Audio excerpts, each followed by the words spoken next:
On June 27, 2012, a historic event occurred in Washington, D.C. Hazrat Khalifatul Masih V, may Allah strengthen his hand, met with leading congressmen and senators and other leaders at Capitol Hill. The meeting, the first of its kind, gave an opportunity to some of the most influential leaders in the United States to hear firsthand Islam's message on world peace. Ladies and gentlemen, if you can please be seated. Assalamu alaikum. May peace be on all of you. We start our proceedings this morning with a recitation of the Holy Quran with translation by Maulana Azhar Hanif, National Vice President of the Ahmadiyya Muslim Community.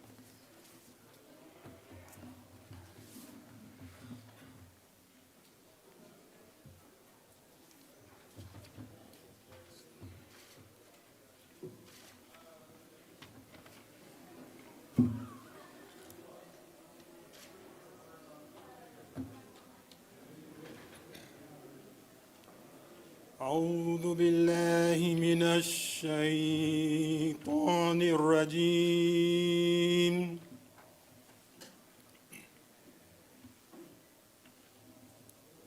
بسم الله الرحمن الرحيم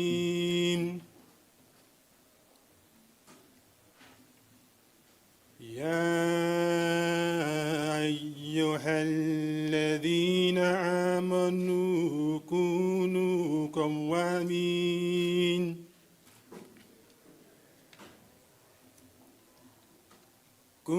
قوامين لله شهداء بالقسط ولا يجرمنكم شنآن قوم على ألا تعدلوا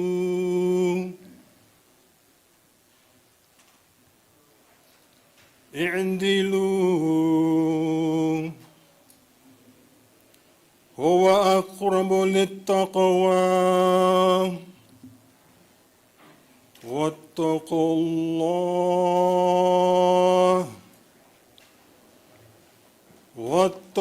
الله إن الله خبير بما تعملون.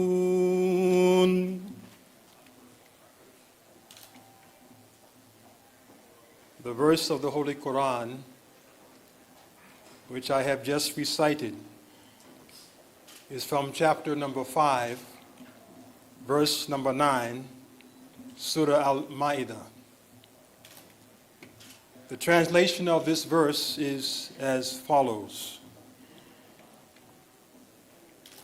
O ye who believe, be steadfast in the cause of Allah, bearing witness in equity, and let not a people's enmity incite you to act otherwise than with justice. Be always just. That is nearer to righteousness. And fear Allah. Surely Allah is aware of what you do.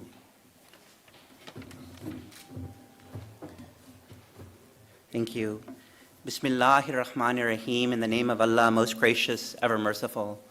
Beloved Hazur, honored guests, ladies and gentlemen, it is my distinct honor and privilege to welcome all of you to this special reception in honor of His Holiness Mirza Masroor Ahmad Khalifatul Masih Al-Khamis, the worldwide head of the Ahmadiyya Muslim community. The Ahmadiyya Muslim community is a dynamic, fast-growing, international revival movement within Islam. Founded in 1889, it spans over 200 countries with membership exceeding tens of millions. Here in the United States, our community is the first and oldest American Muslim community. We lay our official roots in 1920. What distinguishes the Ahmadiyya Muslim community from other Muslim organizations is its deep commitment to the institution of Khilafat, or spiritual successorship. We stand united by a single spiritual Khalifa, or leader, and under the leadership of our current Khalifa, His Holiness, our community has now built over 15,000 mosques, over 500 schools, and over 30 hospitals. It has translated the Holy Quran into 70 languages. It propagates the true teachings of Islam and the message of peace and tolerance through a 24-hour satellite television channel, Muslim Television Ahmadiyya, the internet on alislam.org, and print, Islam International publications. It has been at the forefront of worldwide disaster relief through an independent charitable organization, Humanity First. In many ways, today's historic trip of His Holiness to Capitol Hill marks an important watershed moment in the history of our community in the United States. For over 90 years, our community has been at the forefront of civic engagement. Our Ahmadi Muslim leaders have corresponded with US presidents ranging from Herbert Hoover to Franklin Roosevelt to Gerald Ford to Barack Obama. We have opened the first Muslim mosque in Washington, D.C. in 1950, and we have published the longest-running American Muslim periodical, The Muslim Sunrise. Indeed, under the guidance of its spiritual leaders, the Ahmadiyya Muslim community has had and continues to have a significant impact on American Islamic relations. For today's event, we are delighted to welcome a broad array of dignitaries. This includes members of the United States Congress, both the House and the Senate, members of the Diplomatic Corps, representatives from the White House, the U.S. State Department, members of uniformed services, state and local elected officials, thought leaders, faith leaders, NGO leaders, think tank leaders, and professors. I also want to express the Ahmadiyya Muslim community's appreciation to the Tom Lantos Human Rights Commission and the U.S. Commission on International Religious Freedom for their support. We truly hope you enjoy today's program. And with that brief introduction, let me now invite the Honorable U.S. Senator Robert Casey of Pennsylvania to take the podium to share his remarks.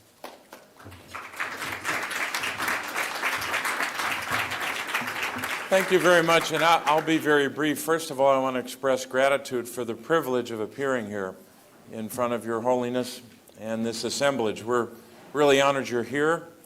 I was saying earlier that you brought the House and the Senate together. We should have you here more often, and we're grateful. Let me say how much I appreciate as well the opportunity to be here with the Ahmadiyya Muslim community here in the United States, and to be with members of the House of Representatives who have us here today. And I'll be very brief. I have to introduce two candidates for judge that we've been working on, and they have to be confirmed, and if we don't get them through the committee today, we'll be in big trouble in terms of timing. So I want to apologize for leaving early. But Your Holiness, I want to thank you for your great leadership, the example and the demonstrated commitment that you've shown to tolerance and to justice and to peace. And as a Pennsylvanian, and we're especially grateful that you'll be visiting Pennsylvania as part of your trip, but as a Pennsylvania U.S. Senator, I can't help but think of my own history, or the history of our state, and the example of William Penn. When he came across the ocean in the 1600s, he came to found what he called a tolerance settlement, a place where religious freedom and diversity could be not just celebrated, but be part of the fabric of what was then just a territory, and now it's become a commonwealth, a state. And we're grateful for that inspiration. And today, on this day, we draw inspiration from you, from your work, and from your followers, not only here in the United States, but the world over. God bless you, and thank you.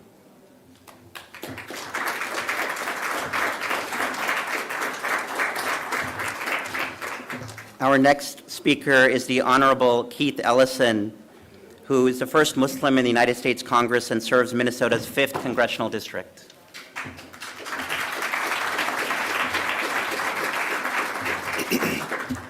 Assalamu alaikum, everyone. That means just peace be unto you. It's the same thing that Jesus might say if he were here with us today.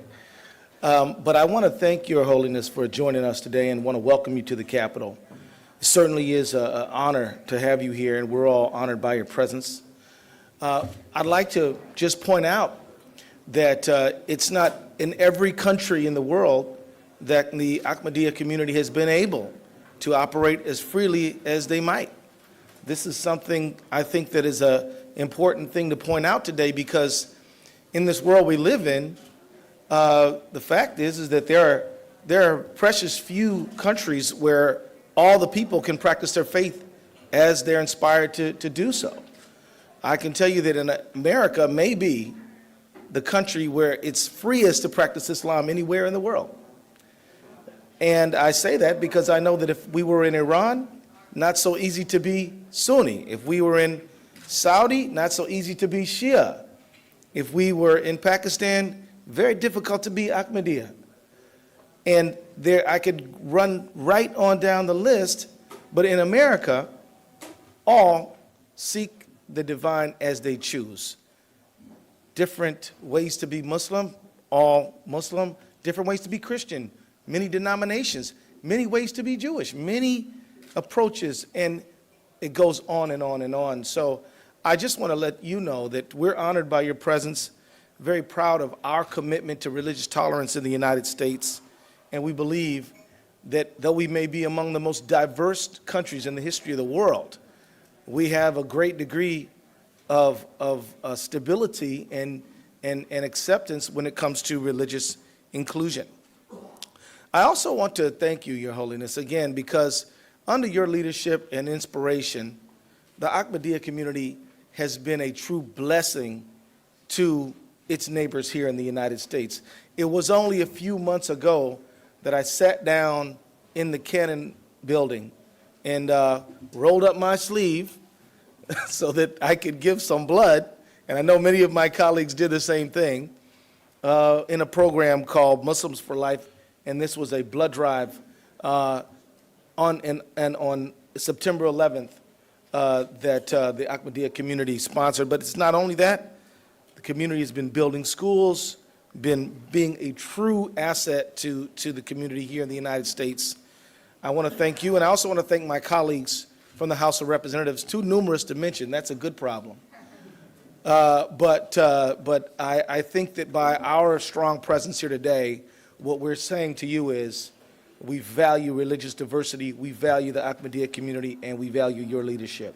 Thank you very much. Thank you, Congressman Ellison. Our next speaker is the Honorable Brad Sherman, one of our event hosts and representative of California's 27th District. I invite him to the podium.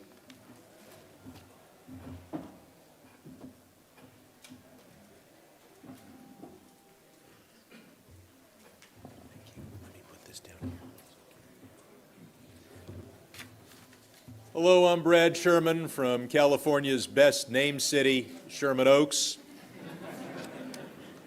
It is an honor to be here. Salamu alaikum.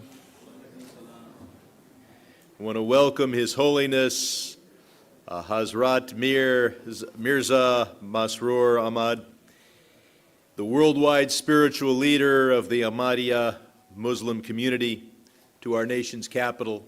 I know that this is his first time to visit Congress, and I think we're all honored to be here with him. Today we recognize His Holiness's commitment to world peace, to brotherhood, to justice, and to religious freedom.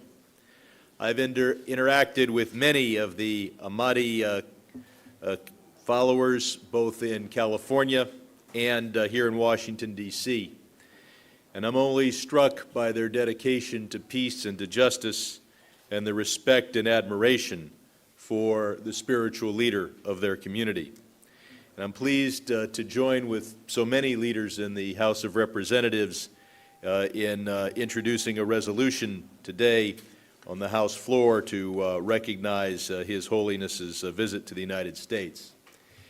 It's a pleasure to be with Katrina Lantos Sweat, who I've worked with for such a long time, and I had the honor to work with her father, Tom Lantos, and I know how proud he would be of her leadership, not only of the Tom Lantos Human Rights Commission, but also the U.S. Commission on International Religious Freedom. And I'd like to acknowledge and thank two of my friends from Los Angeles, Dr. Asif Mahmoud, who's been such an energetic leader of the community in Los Angeles and has worked so hard to make this event a success, and also, of course, Kareem Ahmed for all of his community activities and his work on today's event. The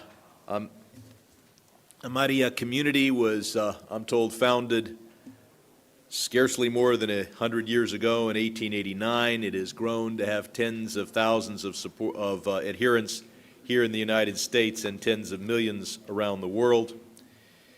It is a community that has been a model for community service, for religious tolerance in both word and deed, as has been mentioned before, and as I had a chance to discuss with His Holiness in a meeting that several of us did before this larger reception, his decision to have Muslims for Life honor the victims of September 11, 2001 by collecting 12,000 units of blood demonstrated a dedication to life and also a respect for what happened to this country on September 11th that I think all of us respect. There's only one thing that could bring me greater joy than to welcome His Holiness to Washington, D.C., in our capital, and that, of course, would be to welcome him to Los Angeles.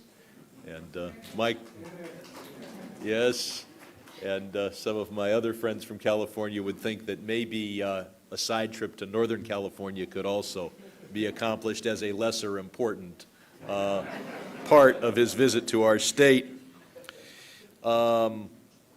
The Ahmadi community's motto, love for all, hatred for none, I think speaks volumes about the community's commitment to tolerance, to dialogue, and to harmony. It is traditional and appropriate that a few gifts be given to a visitor. One of the things the members of Congress are able to do is to get a flag that is flown over the Capitol in Washington, D.C., and to give it to a man of great holiness who has honored us by his presence. And I would like to give you this flag.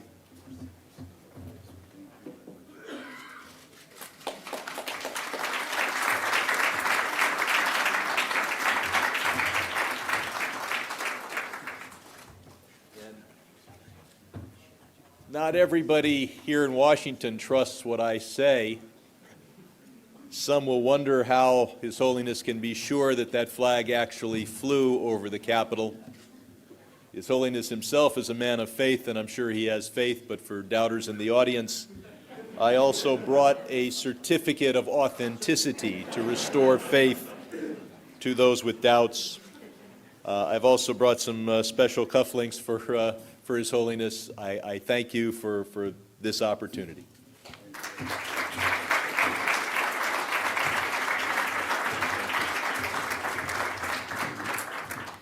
Our next speaker is the Honorable Dr. Katrina Lantos Sweat, Chairperson of the U.S. Commission for International Religious Freedom. I invite her to the podium to share her remarks.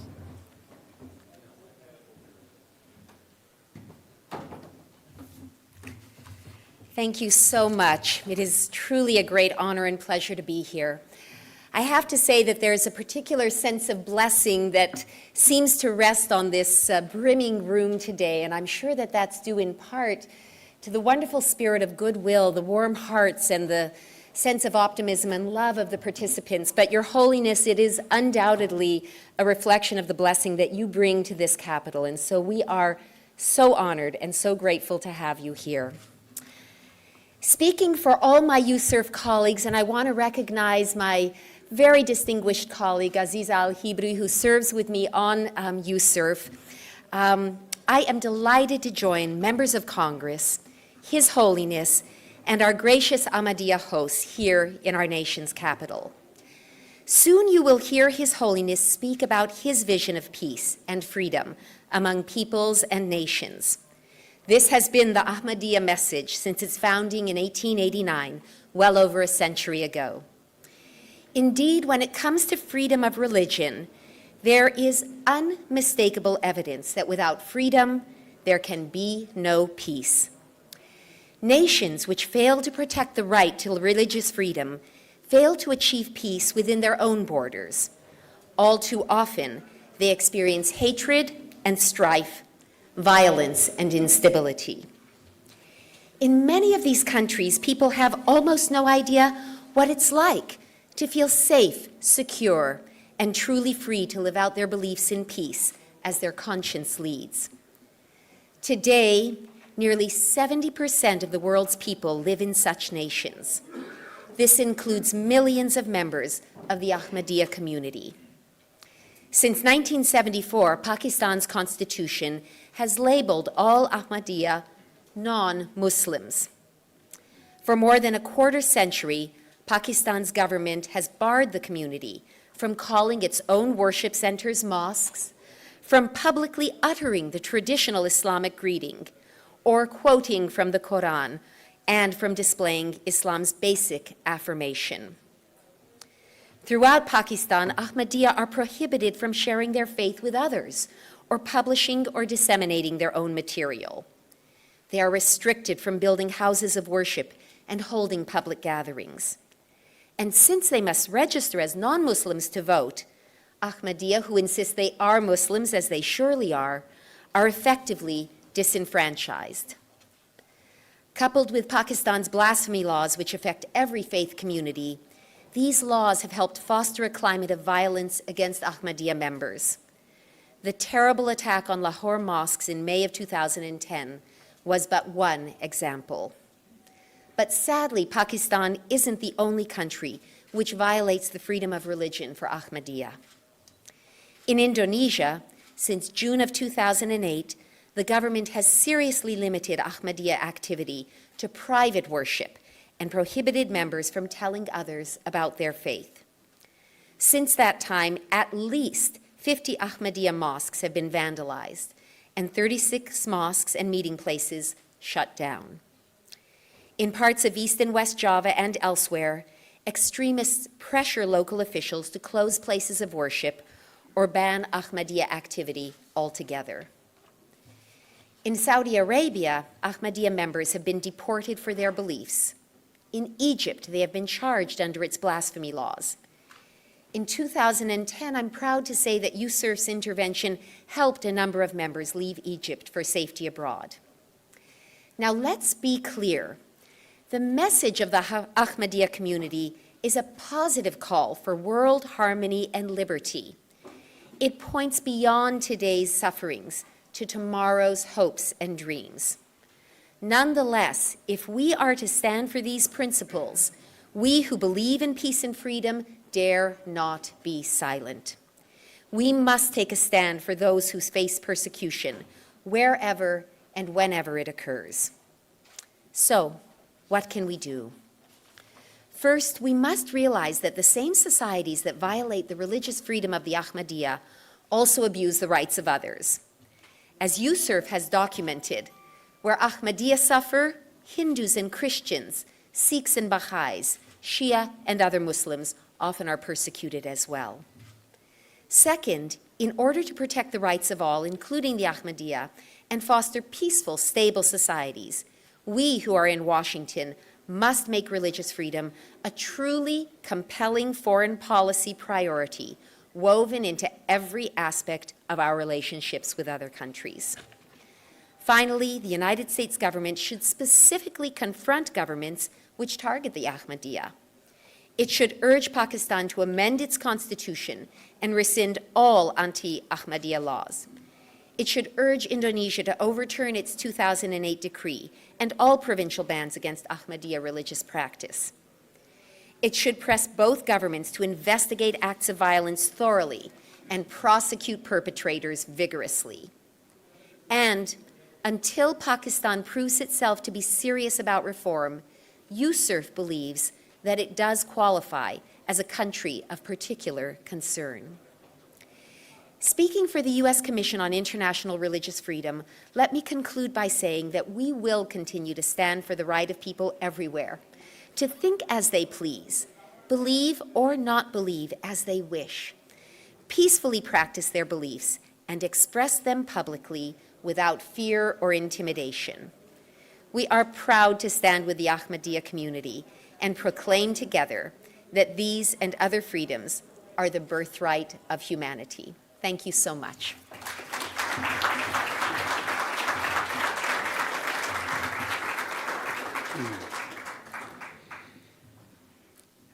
Our next speaker is the Honorable Frank Wolf, who is a representative of Virginia's 10th District and also co-chairman of the Tom Lantos Human Rights Commission. I invite him to the podium to share his remarks.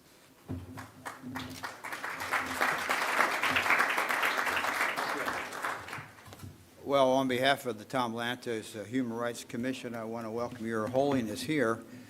And I want to thank the Ahmadiyya community, particularly here in the United States, but around the world. We know, and I think Ms. Katrina Sweat-Lantos explained the degree of difficulties that the Ahmadiyyas have had. We've seen the pictures of the mosque where they were killed in Pakistan. We know they have a very difficult time in Egypt. They have a very difficult time in other countries. I want to particularly thank the community, the Ahmadiyya community, for supporting the bill that I have that passed the House overwhelmingly, 400 and some to about 20, that sets up a special envoy to advocate for religious minorities in the Middle East. That bill passed, and it passed with the support of the Ahmadiyya community here. And lastly, to welcome His Holiness here and to thank the community and to thank you for the strong support the Ahmadiyya community has given to this, but also not only given to this special envoy bill, but has always been there. Every time there's a group advocating for human rights and religious freedom, the Ahmadiyya community has always been there. And I thank you and welcome you. I wanted to welcome the Democratic leader of the House of Representatives, the Honorable Nancy Pelosi, invite her to the stage.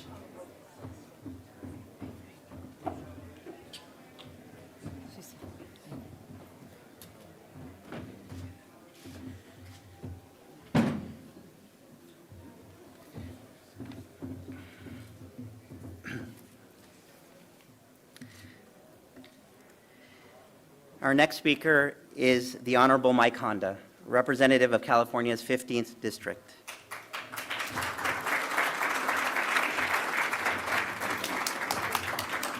Assalamu alaikum. I want to welcome His Holiness to Washington, D.C. and thank you for visiting us. And last night I had the honor to meet His Holiness at the Ahmadiyya Muslim Community Mosque in Maryland. It was a wonderful conversation that we had about the power of education, the role of peace, and the diplomacy of the U.S. foreign policy in promoting a peaceful and patriotic Islam. And I just want to mention how proud we are to have Keith Ellison, our first Muslim American, representing his state and his district in the most diplomatic and powerful way that I think that we would all like to see all of our members do. And he's no stranger to criticisms or misinformation, but he's very adept at handling it all and turning it around to his own advantage. And I just want to let His Holiness know that we have a voice with him and with Congressman Andre Carson. And this is the history and this is the promise of this country, that all can participate in this wonderful government. And there are millions of Ahmadi Muslims that are part of the great American fabric. Ahmadi Muslims are teachers, doctors, lawyers, businessmen and women who are focused on building the stronger communities, like my dear friend Muhammad Chaudhry, who is the president of Silicon Valley Education Foundation. Where are you, Chaudhry? He must be out. There you are. And he's also the national vice president of the Ahmadiyya Youth Group, the MKA, which I'm wearing the scarf as I promised. I think that we would like to, since you're vice chair, that we should bring the youth group to the West Coast and do the things that they are doing here on the East Coast. And so I know that they will bring the same message of peace that was mentioned in 1908, that was last written by the work of the promised Messiah for the Ahmadiyyan, Hazrat Mirza Ghulam Ahmad. And he stated that the earth created by God provides a common floor for all people alike. And the sun, moon, and the many stars are a source of radiance and provide many other benefits to all alike. This quote resonates deeply with me as someone who served in the Peace Corps, as someone who spent my lifetime as a classroom teacher, but also as a person who had experienced discrimination and the setting aside of the Constitution solely because of what I look like.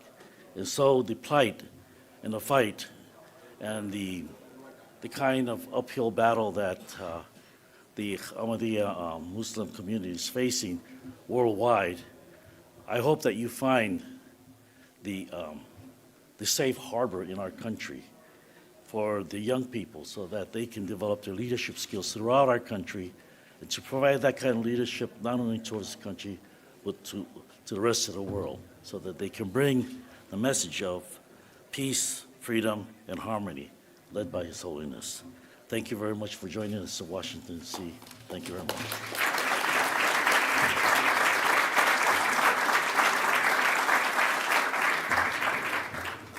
Thank you. Before proceeding to the special presentation of a resolution, I wanted to acknowledge the presence of many members of Congress who are here.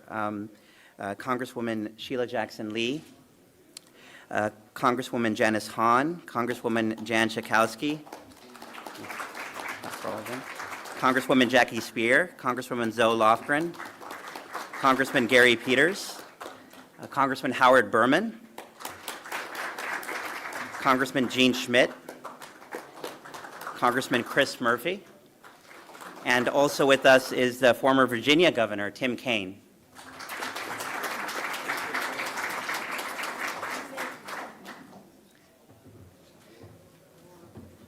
I almost forgot. I have it here written, and the Honorable Laura Richardson as well. Thank you so much, all of you, for coming, and there's many others as well. I'm seeing so many. Congressman Franks just sat down. I acknowledge him as well. And there are several others. If I forget anyone, we welcome all of you to this proceeding. We now switch to the presentation of a special congressional resolution honoring Hazur, His Holiness's visit, and I invite Congresswoman Zoe Lofgren to do so. Well, thank you so much. It's wonderful to be here, and I'm pleased to welcome His Holiness on this historic visit to the United States. I'm introducing an official House resolution today welcoming His Holiness. Very large numbers of my colleagues have co-sponsored this resolution, including, I think, all of the members of Congress who are here with us this morning. The Ahmadiyya Muslim community, as we know, was founded over 100 years ago, and your long advocacy for human rights and protection for religious minorities is well known. The community has millions of members all across the globe. It builds mosques, hospitals, and schools, and started an international charity organization focused on disaster relief. Despite persecution directed at this community, His Holiness has urged moderation, restraint, and nonviolence. I understand that in a few minutes he will deliver a keynote address on the path to peace, just relations between nations.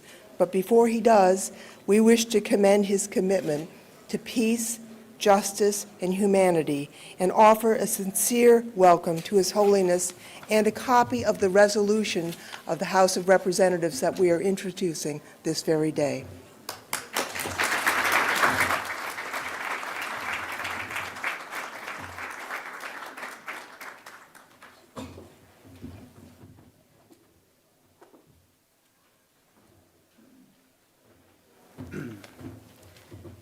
Also wanted to acknowledge several other members of Congress who have come here, Representative Judy Chu, and also we have several other members who came earlier, Congressman Ted Poe, Senator Cornyn, several members of Congress who are still to come as well.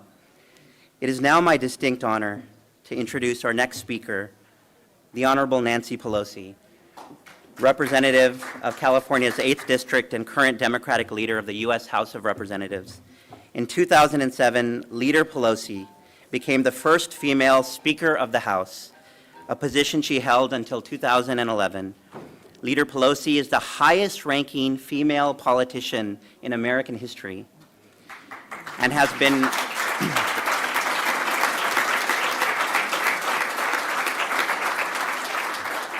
and she has been described as, quote, an extraordinary leader for the American people by our President Barack Obama. I invite Leader Pelosi to the podium to share her remarks.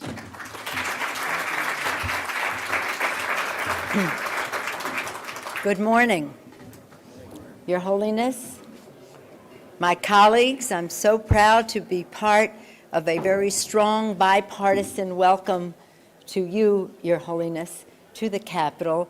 Very proud of Congresswoman Lofgren's resolution and to formalize that welcome.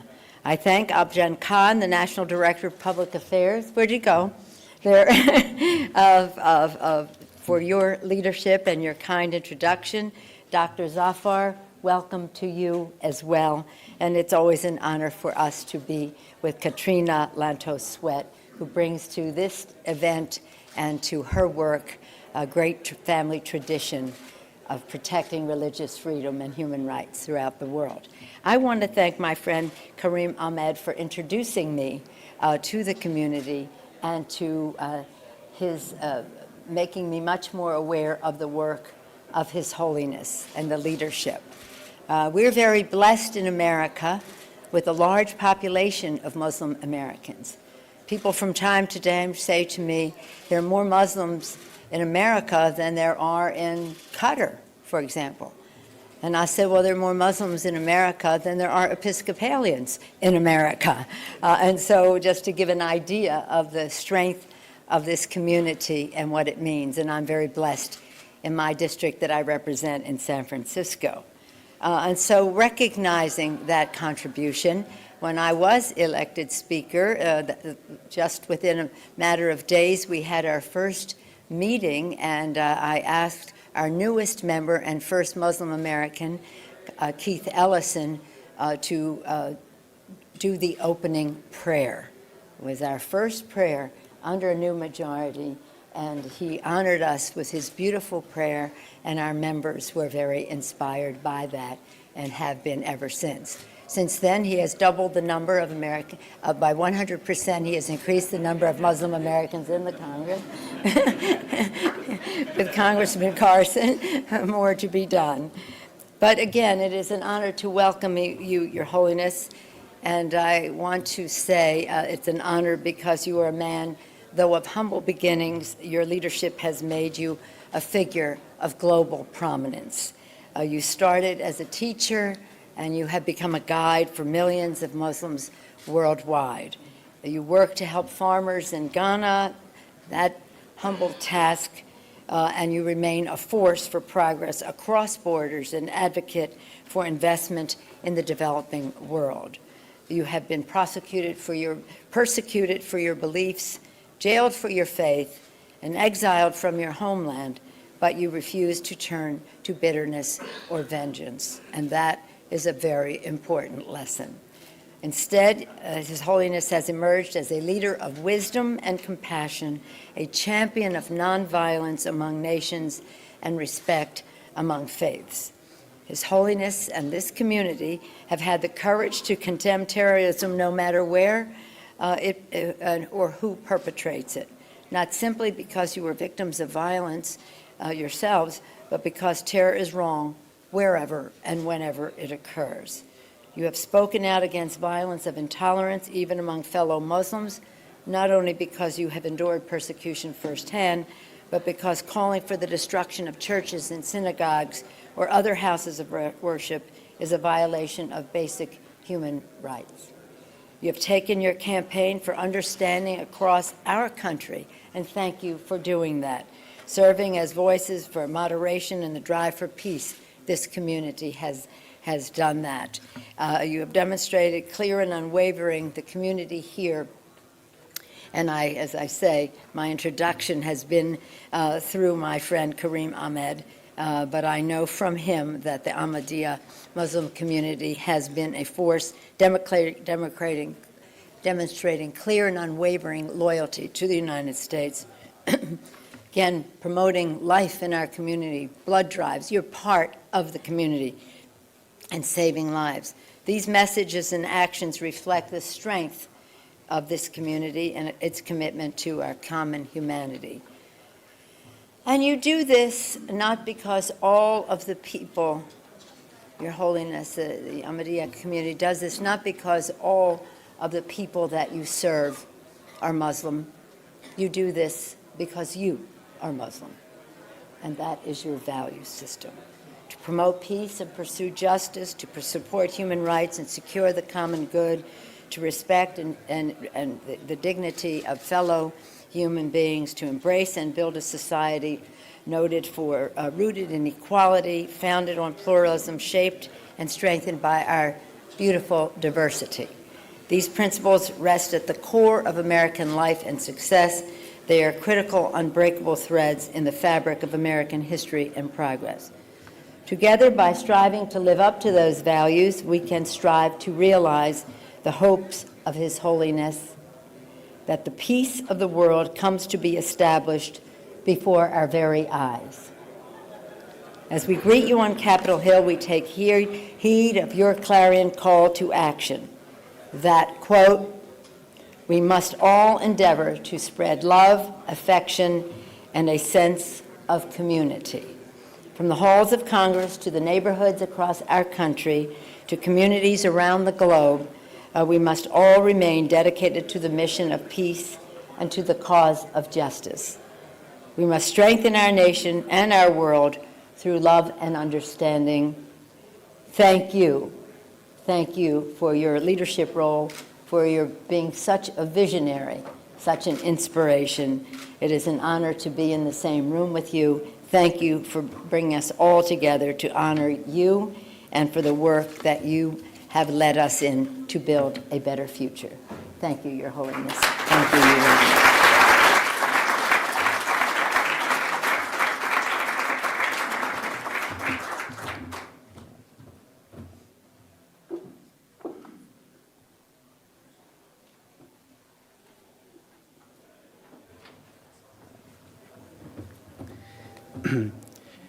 Thank you very much, Leader Pelosi. Our next speaker is Dr. Ahsanullah Zafar, the current president of the Ahmadiyya Muslim Community USA, who will introduce to us our keynote speaker, His Holiness Mirza Masroor Ahmad.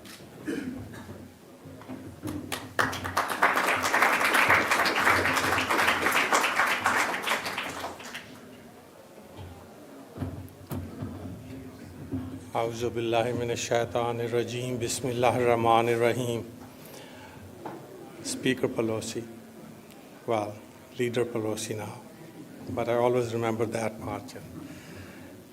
Members of the Senate and Congress, distinguished guests, ladies and gentlemen, I'm going to pass the podium on to Hazrat Mirza Masroor Ahmad, who is the fifth caliph or successor of the Messiah Mirza Ghulam Ahmad Qadiani alayhi salam,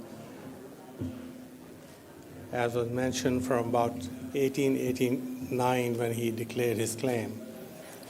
We are a worldwide community in almost 200 countries in the world. Our numbers are small, our resources are limited, but it is the grace which is brought by his leadership that we are able to do things in a much larger scale and a much more effective fashion than would happen otherwise.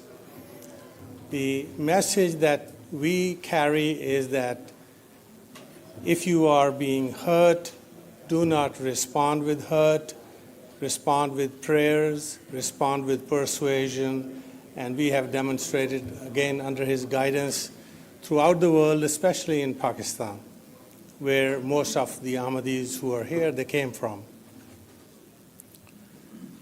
He taught us that humanity, a human being, is the fundamental source of respect for all of us and actually for anyone in this world.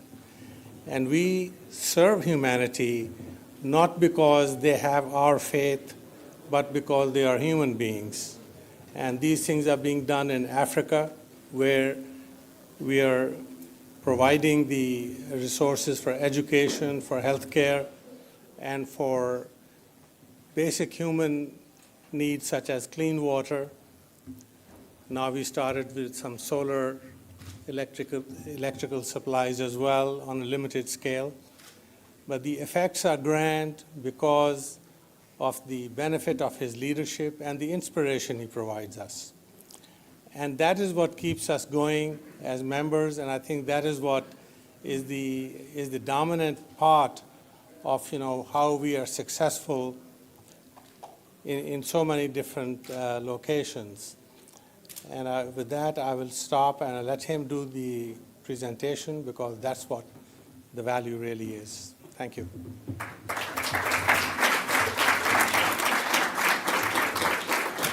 Hazrat Mirza Masroor Ahmad Khalifatul Masih al-Khamis.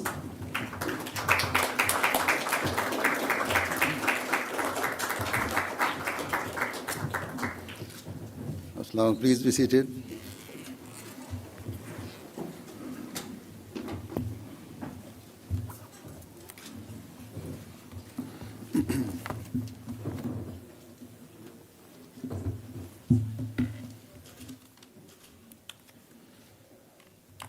Bismillahirrahmanirrahim. In the name of Allah, the gracious, ever merciful. All distinguished guests, Assalamu alaikum wa rahmatullah wa barakatuh. Peace and blessing of Allah be upon you all. Before proceeding, I would like to first of all take this opportunity to thank you all for taking time to come and listen to what I have to say. I have been requested to speak about a subject that is extremely vast and wide-ranging. It has many different aspects, and therefore it is not possible for me to cover all of them in the short time available. And the subject that I have been asked to speak about is the establishment of world peace. Certainly, this is the most vital and pressing issue facing the world today. However, as the time is limited, I will only briefly give the Islamic viewpoint on the establishment of peace through just and equal relations between nations. The truth is that peace and justice are inseparable. You cannot have one without the other. And certainly, this principle is something that all wise and intelligent people understand, leaving aside those people who are determined to create disorder in the world. No one can ever claim that in any society, country, or even the entire world, there can be disorder or a lack of peace where justice and fair dealing exists. Nevertheless, we find that in many parts of the world, disorder and a lack of peace are prevalent. Such disorder is visible both internally within countries and externally in terms of the relations between various nations. Such disorder and strife exists even though all governments claim to make policies that are based on justice. And all claim that the establishment of peace is their primary objective. Yet, in general, there is little doubt that restlessness and anxiety is increasing in the world, and so disorder is spreading. This clearly proves that somewhere along the line, the requirements of justice are not being fulfilled. Therefore, there is an urgent need to try and end inequality wherever and whenever it exists. And so, as the worldwide head of the Ahmadiyya Muslim community, I would like to make a few observations about the need for and the ways to achieve peace based on justice. The Ahmadiyya Muslim community is purely religious community. It is our firm belief that the Messiah and Reformer who was destined to appear in this age and enlighten the world as to Islam's true teachings has indeed arrived. We believe that the founder of our community, Hazrat Mirza Ghulam Ahmad of Qadian, was that very promised Messiah and Reformer, and thus we have accepted him. He presses upon his followers to act and propagate the real and true teachings of Islam that are based on the Holy Quran.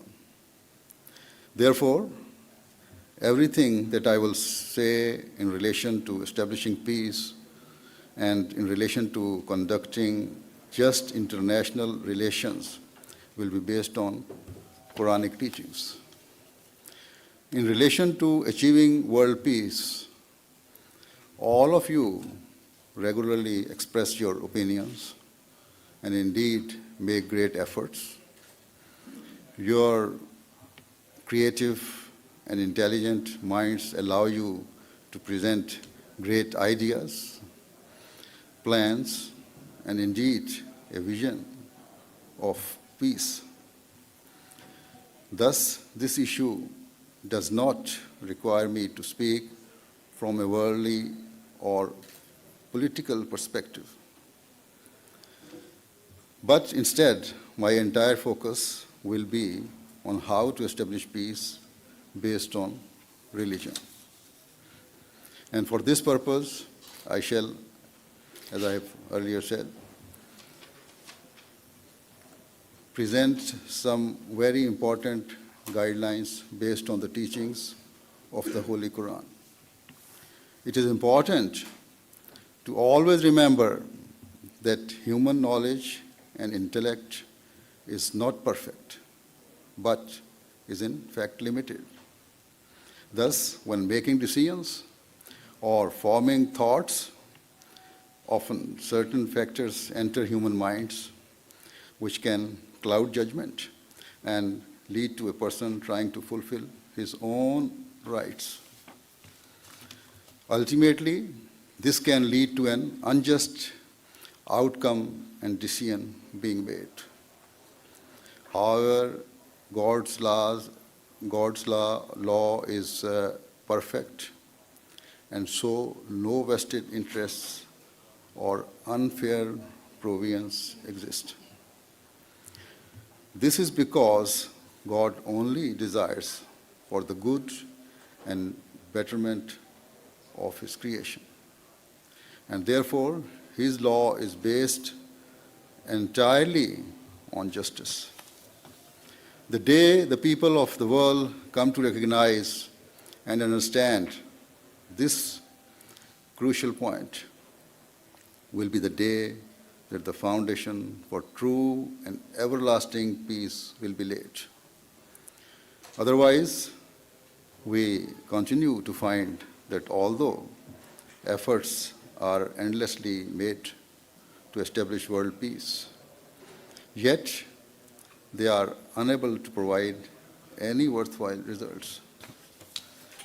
After the conclusion of the First World War, the leaders of certain countries desired for good and peaceful relations between all nations in future. Thus, in an effort to achieve world peace, the League of Nations was formed.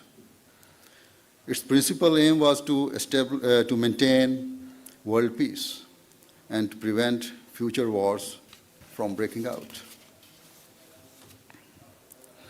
Unfortunately, the rules of the League and resolutions it passed had certain flaws and weaknesses, and so they did not properly protect the rights of all peoples and all nations equally. Hence, as a result of the inequalities that existed, long-term peace could not prevail. The efforts of League failed, and this led directly to World War II. We are all aware of the unparalleled destruction and devastation that ensued, where around 75 million people globally lost their lives, many of whom were innocent civilians. That war should have been more than enough to open the eyes of the world. It should have been a means to developing wise policies that granted all parties their due rights, based on justice, and thus proved to be a means of establishing peace in the world. The world's governments at the time did endeavor to some extent to try and establish peace, and hence the United Nations was established. However, it soon became quite apparent that the noble and overarching objective underpinning the United Nations could not be fulfilled. Indeed, today, certain governments quite openly make statements that prove its failure. What does Islam say in relation to international relations that are based on justice and so a means of establishing peace? The Holy Quran, in the Holy Quran, God Almighty has made it clear that whilst our nationalities or ethnic backgrounds act as a means of identity, they do not entitle or validate any form of superiority of any kind. The Quran thus makes clear that all people are born equal. Furthermore, in final sermon ever delivered by the Holy Prophet Muhammad sallallahu alaihi wasallam, peace and blessing of Allah be upon him, he instructed all Muslims to always remember that an Arab is not superior to a non-Arab, and nor is a non-Arab superior to an Arab. And he taught that a white person is not superior to a black person, and nor is a black person superior to a white person. Thus, it is clear teaching of Islam that the people of all nationalities and all races are equal. It is also made clear that all people should be granted equal rights without any discrimination or prejudice. This is the key and golden principle that lays the foundation for harmony between different groups and nations and for the establishment of peace.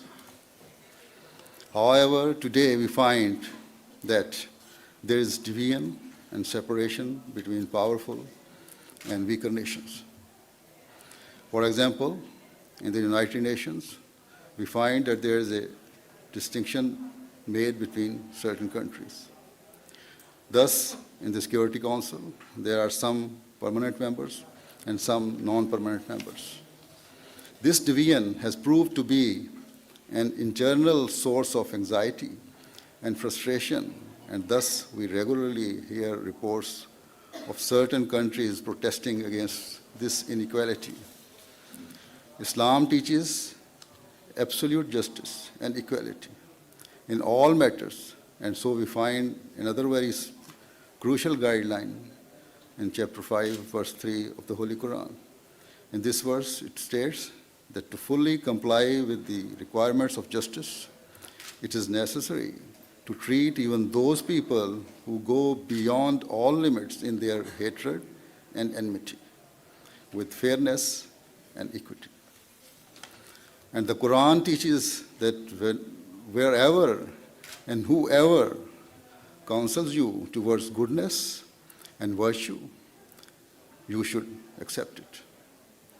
And wherever and whoever counsels you towards sinful or unjust behavior, you should reject it. A question that naturally arises is that what is the standard of justice required by Islam?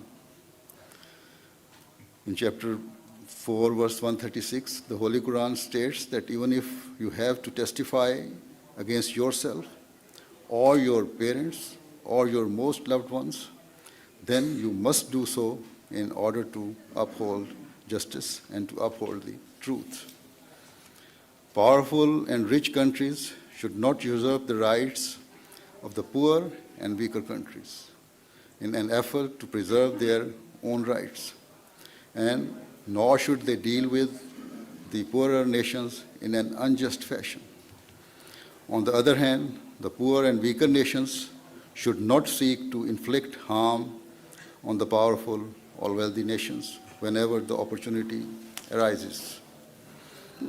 Instead, both sides should endeavor to fully abide by the principles of justice, and indeed this is a matter of crucial importance in maintaining peaceful relations between countries. Another requirement for peace between nations based on justice is given in chapter 15 of the Holy Quran, in verse 59, where it states that no party should ever look enviously at the resources and wealth of others. And similarly, no country should seek to unjustly appropriate or take over the resources of another country on the false pretext of trying to assist or support them. Thus, on the basis of providing technical expertise, governments should not take advantage of other nations by making unjust trade deals or contracts. And similarly, on the basis of providing expertise or assistance,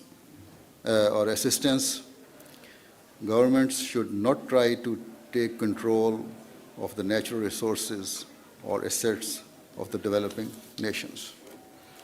Where less educated people or governments need to be taught how to properly utilize their natural resources, then this should be done. Then nations and governments should always seek to serve and help those less fortunate. However, such service should not be rendered with an aim of achieving national or political benefits or as a means to fulfill vested interests. We find that in the past 6 or 7 decades, the United Nations has launched many programs or foundations aiming to help the poor countries to progress. Towards this effort, they have explored the natural resources of the developing nations. However, despite these efforts, none of the poorer countries have reached this stage or level of the developed nations. One reason for this is certainly wide-ranging corruption by many of the governments of those underdeveloped countries. With regret, though, I must say that despite this as a means to further their own interests, the developed nations have continued to deal with such governments. Trade deals, international aid, and business contracts have continued to be processed. And as a result, the frustration and restlessness of the poor and deprived segments of society have continued to increase, and this has led to rebellion and internal disorder within those countries. The poor people of the developing countries have become so frustrated that they have turned against not only their own leaders, but also the big powers as well. This has played into the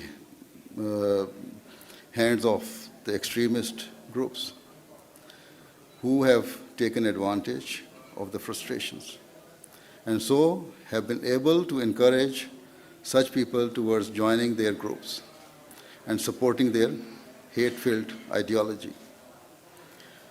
And the ultimate result of this has been that the peace of the world has been destroyed. Thus, Islam has drawn our attention to various means for peace. It requires absolute justice. It requires truthful testimony to always be given. It requires that our glances are not cast enviously in the direction of the wealth of others. And it requires that the developed nations put aside their own vested interests and instead help and serve the less developed and poorer nations with a truly selfless attitude and spirit. If all of these factors are observed, then true peace will be established. If, despite all these aforementioned measures, any country transgresses all limits and attacks another country and seeks to unjustly take control of its resources, then other countries should certainly take measures to stop such cruelty. But they should always act with justice when doing so. The circumstances for taking action based on Islamic teachings are detailed in the Holy Quran in chapter 49, where it says, it teaches that where two nations are in dispute and this leads to war, then other governments should strongly counsel them towards dialogue and diplomacy so that they can come to an agreement and reconciliation on the basis of a negotiated settlement. However, if one of the parties does not accept the terms of agreement and wages war, then other countries should unite together and fight to stop that aggressor. When the aggressive nation is defeated and he agrees to mutual negotiation, then all parties should work together and should work towards an agreement which leads to long-standing peace and reconciliation. Harsh and unjust conditions should not be enforced that lead to the hands of any nation being tied, because in the long term, that will lead to restlessness, which will ferment and spread. And the result of such restlessness will be further disorder. In circumstances where a third-party government seeks to bring about reconciliation between two parties, then it should act with sincerity and total impartiality. And this impartiality should remain even if one of the parties speaks against it. And so the third party should display no anger in such circumstances and should seek no revenge or act in any unfair manner. All parties should be afforded their due rights. Thus, for the requirements of justice to be fulfilled, it is essential that the countries who are negotiating a settlement should themselves not seek to fulfill their own personal interests or to try and derive benefit unduly from either country. They should not interfere unjustly or pressure either of the parties unfairly. The natural resources of any country should not be taken advantage of. Unnecessary and unfair restrictions should not be placed upon such countries, because this is neither just and nor can it ever prove to be a source of improving relations between countries. Due to time constraints, I have mentioned these points only very briefly. In short, if we desire peace to be established in the world, then we must leave aside our personal and national interests for the greater good, and instead we must establish mutual relations that are based entirely on justice. Otherwise, you might agree with me, some of you, due to the alliances, blocs may be formed in future, or even I can say they have started forming. It is not unlikely that disorder will continue to increase in the world, which will ultimately lead to a huge destruction. The effects of such devastation and warfare will surely last for many generations. And so the United States, as the world's largest power, should play its role in acting with true justice and with such good intentions as I have described. If it does so, then the world will always remember with great admiration your great efforts. It is my prayer that this becomes a reality. Thank you very much. Thank you again.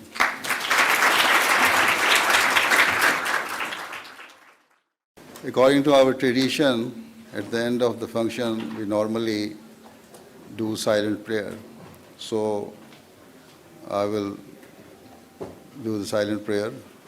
The Ahmadis will follow me, and all of you, our guests, can pray in their own way. Please, silent prayer.